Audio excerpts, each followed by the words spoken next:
how to remove stuck bushings.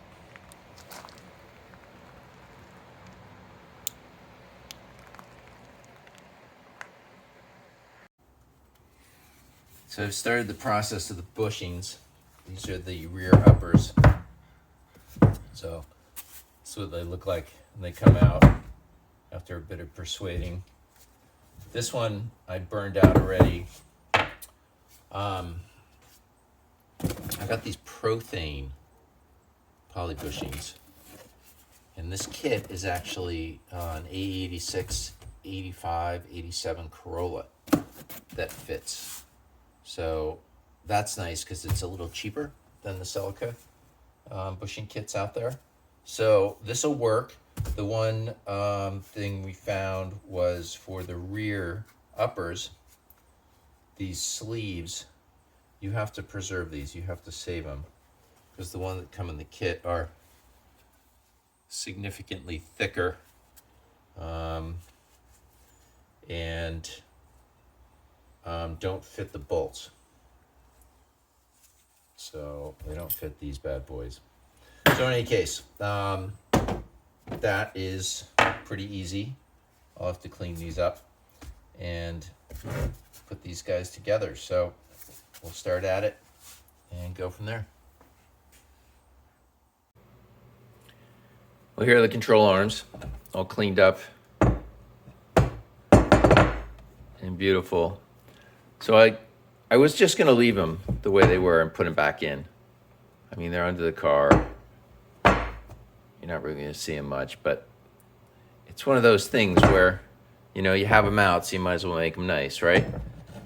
And then if you think of that, well,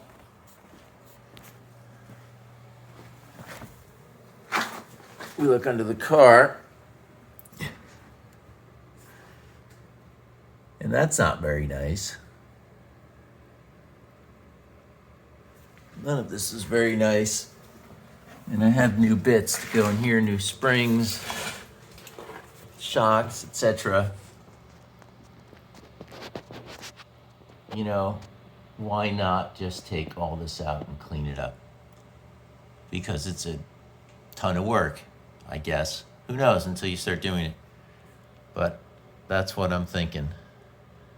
So we'll see. Did I do that? I don't know, Urkel jokes. I don't know if that's cool. But I did it, so axle's off. And man, is that thing heavy. So some fun ahead of me. Now that the chassis is in pretty good shape, time to sort the front quarter panels and all the bits that go up here. But first, these quarter panels are pretty beat up. I mean, it's pretty rough, as you can see. And this took a pretty good punch, but I feel like that is manageable. This, however, down here, this is where there's a drain tube in here and just spills into the interior of this dog leg. And they obviously took the worst of it. This is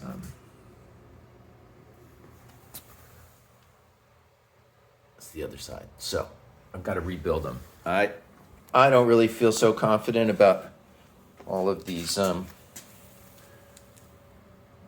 contours and getting this fold over right and this, that, and other. So what I did is I couldn't find these dog legs anywhere, but Wolf Steel made these for the rear quarter panel, which I think are pretty close. So my plan was to alter these to fit. And I think it'll work. I'm gonna give it a try, if nothing else. So this is meant to be, well, on the other side, that panel right there. So to make that happen, I guess the next step is to actually get the doors back on, mount these on, and start to see what kind of fit we have. All right, so let's start putting it together. Although it really does look a mess over there, and it sort of is, but buried in there is some organization. So, I don't know, whatever it was, 6-8 months ago, I actually took these things off and labeled them. Front door bolts. So, this one, it helps, because there was no way I was going to remember all these bits. So, bag and label.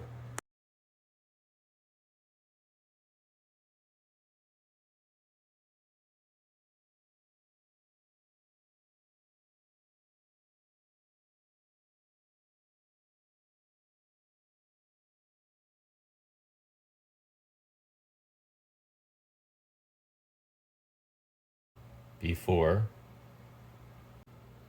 after. So I think it'll work.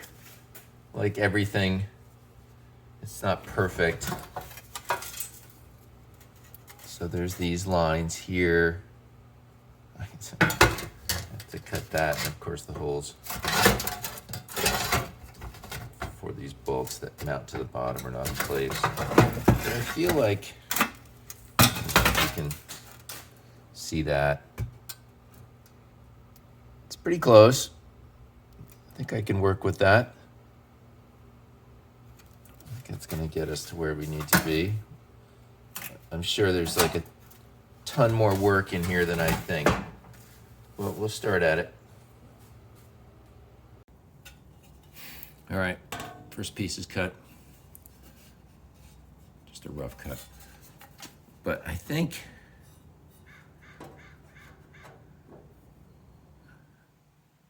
I nailed that pretty well against that door edge. But I didn't really estimate it right, because on the other side, I'm out about 1/2 inch. So it's got to come that way, like that, which is fine, because I can't stretch the metal, but I can cut it. So about that much comes off on the door. And then I've also, I don't know if this is showing up on there, but this gap here, because the way Wolf Steel did this, they gave it this contour here with a flat edge. There's no flat edge on here. This is just kind of a bull nose. And it's the same on the back. I mean, that's one of these things with these Wolf Steel panels that you're just pretty unhappy with. They're not right. But in any case, you know, I think I can pound that down and just kind of make that, bring this in. And that'll push this back a little bit too, but I'm shaving that end off, this end off anyway.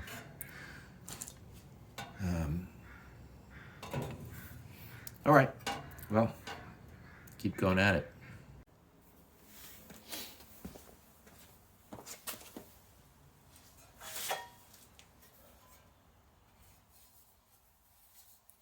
Well, I did all that work to make this piece for here. And you know, I got this part to fit really well in here. But this will never line up down here, because this piece is fundamentally, I don't know if you can kind of see the taper. It's for the back. I thought I could make it work up here and just continue this line through, but it's not going to work. So I tried, and time for plan B.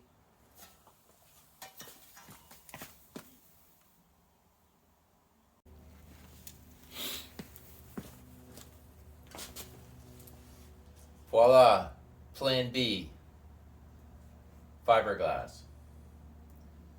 So this will fit. Still needs to be altered a bit to fit in here, but in any case, I mean, that's beautiful. So I found these locally, a guy was selling them, and I really hope to make the other panels work, just because I know there's some nostalgia with using the metal, but this will work fine, and it certainly is a whole lot easier, and it will never rust. So that's the plan. Fiberglass wings.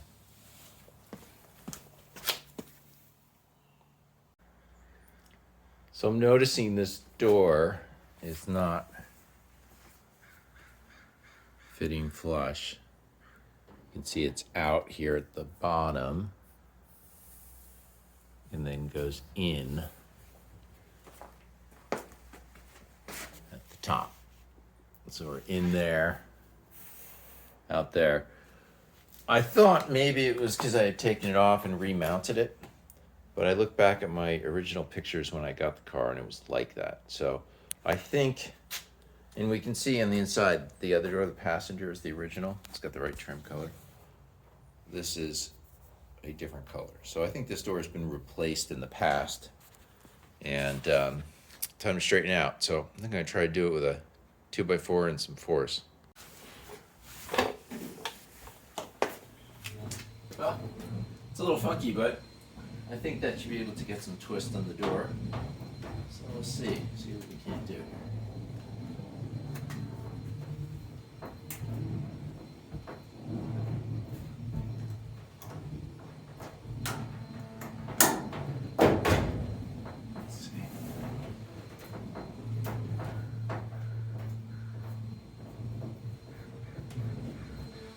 Not quite sure that is working.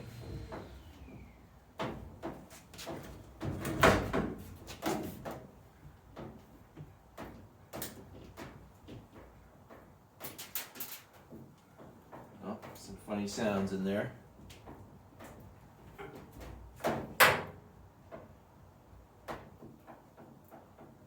It's definitely flexing.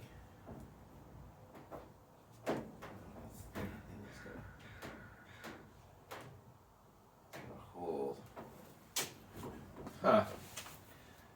Felt like something happened. Well, we'll try it. You try to do one thing on the car, and then you realize that you have to do another thing in order to do that thing. So it just becomes sort of this snowball effect. So what I'm trying to do is fit these wings on here, and then I realize, well, I probably should get this front put together so that I can see how it fits against those pieces, and then I have to get underneath here dealt with. So I got that undercoated with that let's see, what is this stuff? The undercoating, rubberized. It's pretty good. I'm actually super happy with this stuff. Okay, so in any case, that's done on both sides and in the back. And then I've got a door that's not fitting properly. So here's my contraption. You can see how it's twisted in at the top and out at the bottom. I think I have to twist a lot harder than I am because it's not working. But so that's in progress. And then you can see a bunch of bits. So for the front, here's these sort of, I don't know what these are called. There's wings of some sort that fit together. The bumper supports that come out. And then all of this sort of terracing gear off the front to hold all that stuff together. A thoroughly messy bench. And the bumpers. So these guys,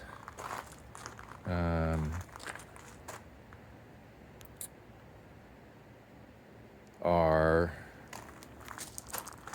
really rusty. So I guess I'm going to go at this with the wire wheel for a little while. And yeah, I mean, it's very a sense of what's going on in here.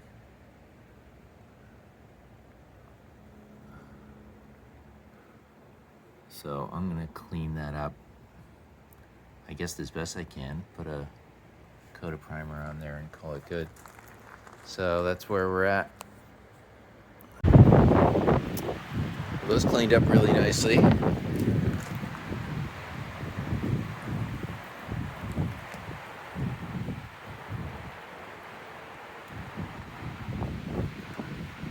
So that was a lot of grinding and rust cutter and treatment. Still have to do some work on that chrome, of course. And then I don't know if you can hear that in the background, but it looks like we're coming up on a pretty good Pacific Northwest wind event tonight, so that should be fun. Hopefully none of these limbs will fall down. Well, it's time to paint this thing black. So next time you see it, it'll look a little different.